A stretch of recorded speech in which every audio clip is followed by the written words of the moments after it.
Welcome to the Untrapped podcast, where we're motivated and inspired about success, small business, and personal development. And now, Keith Kalfas. I want to share with you how the $700 minimum has completely changed my landscape business and made me more money than anything. If I can narrow it down to one thing, I want to serve you right now. If you're new in your landscaping business, 1 to 3 years, this I think can make you the most amount of money the fastest, providing that you actually care, you have a servant's heart, you do a great job for your customers, you do a great job. It's the job minimum. So here's my job minimum. It's $700 to do any job. What is your minimum price to do anything? And if that scares you because you're afraid you're going to lose customers, well, you will. But there's a saying.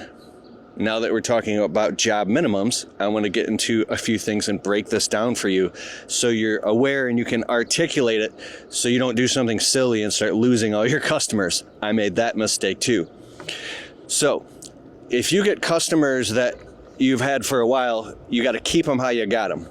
That means however you got those customers, you set a price precedence with them, and now that's what they believe the job should cost. So if you're giving them incremental price changes each year, which you should anyways, above 10% or maybe 15%, they're going to freak out. Some of them will quit. And the customers that you think are your friends will fire you over a few bucks. So it's a numbers game. You have to learn to not wear your heart on your sleeve. But here's where you draw a line, and now we're going to get to what we talk about, the split test, okay? So now that I've talked about the low price precedents, I'm getting to split testing for you. You set a rule, right? Rules aren't permanent. They could be broken. It's up to your discernment. It's a case-by-case basis. But a general rule is all new customers coming into your pipeline, into your funnel, into your hopper, you know what I'm saying? You draw a line down the center of them and you say, all right, we're going to do a test here. We're going to do a 10 to 15, maybe 20% price increase for all new customers come in, higher than what you've normally been charging, right? And then the other 50%, you're just going to go all out and swing for the fences and charge what you would really love to charge in your heart. And mathematically, what you actually need to charge to run a fully sustainable, legitimate business.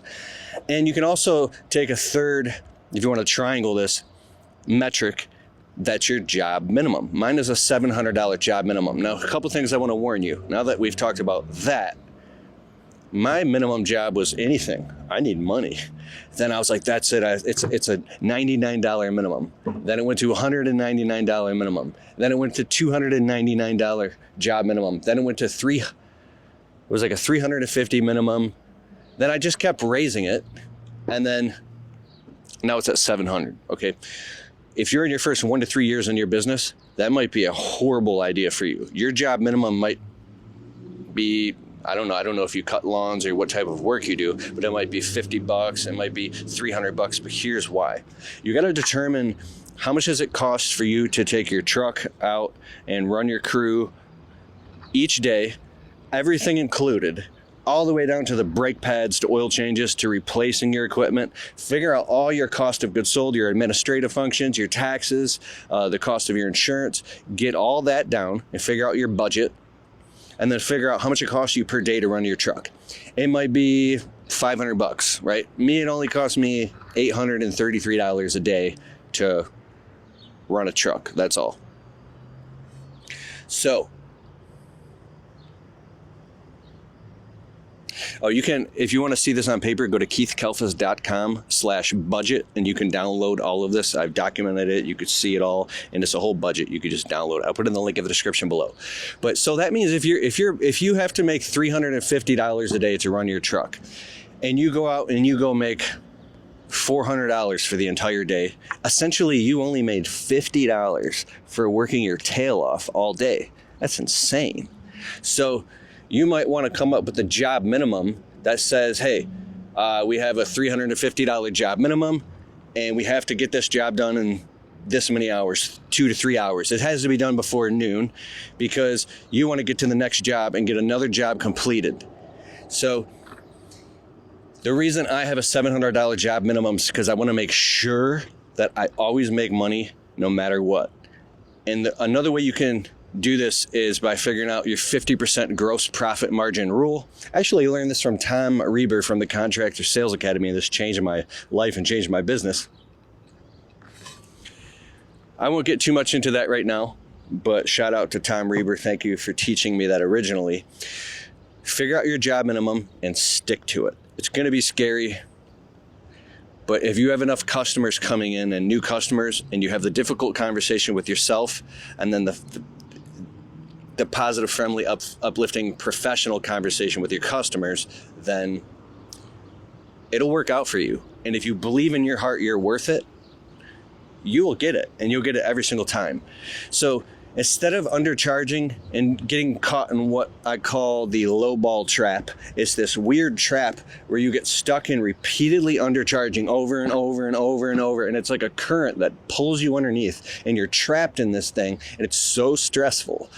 And then before you know it, like 6 weeks just went by, and you did a bunch of jobs where you worked your tail off, and you barely made any profit. My friend Stan Genetic, the Dirt Monkey, taught me, he said, in your season, you only have so many weeks on your calendar and so many days. What are you going to put in those days on that calendar? If you have enough leads coming in and you have enough emotional strength and logical and mathematical wits to calm down when you have requests coming in for new work, with new customers or existing customers asking for more work, to just take a second to take a breath and say, all right, this is a moment for me to be strong right now. This is a moment for me to really swing for the fences. I know I need this work. I know I need this money. But how many leads are coming in?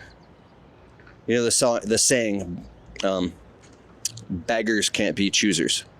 If you hear me stuttering, I've invested in Invisalign, and I took them out of my teeth just now so I can make this video, and it's messing up my speaking actually, anyways.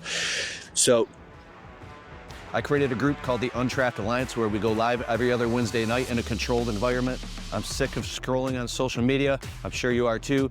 Let's get focused on our businesses. We already started the group, so if you join at keithkalfas.com/alliance, you can get access to the replays. And the bonus is we're gonna have special guest experts who run multiple 6- and 7-figure businesses. They're gonna come on and teach us how to do sales, marketing, persuasion, close higher ticket jobs. These are people who got their shit together. And I'm really excited to have them on. Go to keithkalfas.com/alliance. I'll see you on the Wednesday night call. Let's go. Instead of taking the safe route and just saying yes to the low price, because if you keep doing that, you're going to wake up in a spot you don't want to be in. Just take a chance and start swinging for the fences and being confident and saying, you know what? Instead of charging $1,500 and not getting paid what you're worth, you do a great job. This one's going to be $2,100. And now, there's two things happening right now in my mind that I want to express to you. If you want to make more money for nothing more simply than the fact, then you just want to make more money. Hear me out. That is okay if you are 100% conscious for that reason why, and you believe it in your gut that you're genuinely worth it because you really care and you really do a great job and you want to make a good income too, so you can take care of your family, so you can start saving for retirement, so you don't die poor. That makes sense. And then the second thing going on in my mind is, if you have all the mathematical justifiable reasons why you need to charge $2,100 instead of $1,500, and you know why, right? Then that's a stack of undeniable proof that says, hey, I need to charge this much because. And it could be as far as, how about this? Who do you want to contribute to eventually? Do you want to make and generate enough money? Or you want to take care of your clients, right? I'm just saying, these people, everybody should be treated equally and fairly. But if you're doing work for someone that lives on an $850,000 house, they got brand new BMWs in the driveway, they just got back from Hawaii, they got a vacation house in Florida, they got a big ass camper in their driveway, they're blowing money like crazy because they make so much money. It doesn't mean you should charge them more just because they make a bunch of money. They probably worked hard for all that, right? They deserve it. But what I'm saying is, don't negotiate against yourself. My friend Coach Rob talks about this all the time. I had this horrible habit because I grew up so poor, and I always wanted to be a good person, and I wanted to be a nice guy so much that I would negotiate against myself. And he would say, I've warned you multiple times that to stop negotiating against yourself. And it really took some time for me to think about that. So just stop and say your price. And I bet you one thing will happen. When you say your price and the customer says, that's awesome, when can we get it done? And you go, huh? When you're on that job and you do the job, and as you're doing the job, something happens. Your subconscious mind reshuffles the deck. Your emotions change a little. You go, wait, this was worth $2,100 the whole time. What was I doing charging $1,500? Of course this is worth $2,100.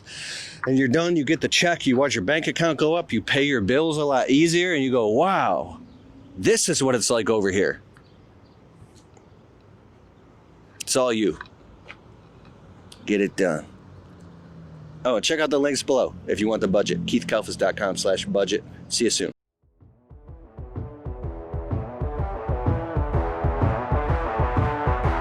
Hey, I hope you liked the show. And if you like the Untrapped podcast and you get value from it, can you please take a minute and go over to Spotify and leave it a well-worded positive 5-star review? It helps boost the rankings on Spotify so the show can get to more people. Therefore, these messages can get out to more people and inspire more people so then they can go out and start their small businesses and crush it and get to the next level. It's a huge deal. All right, I'll see you in the next show.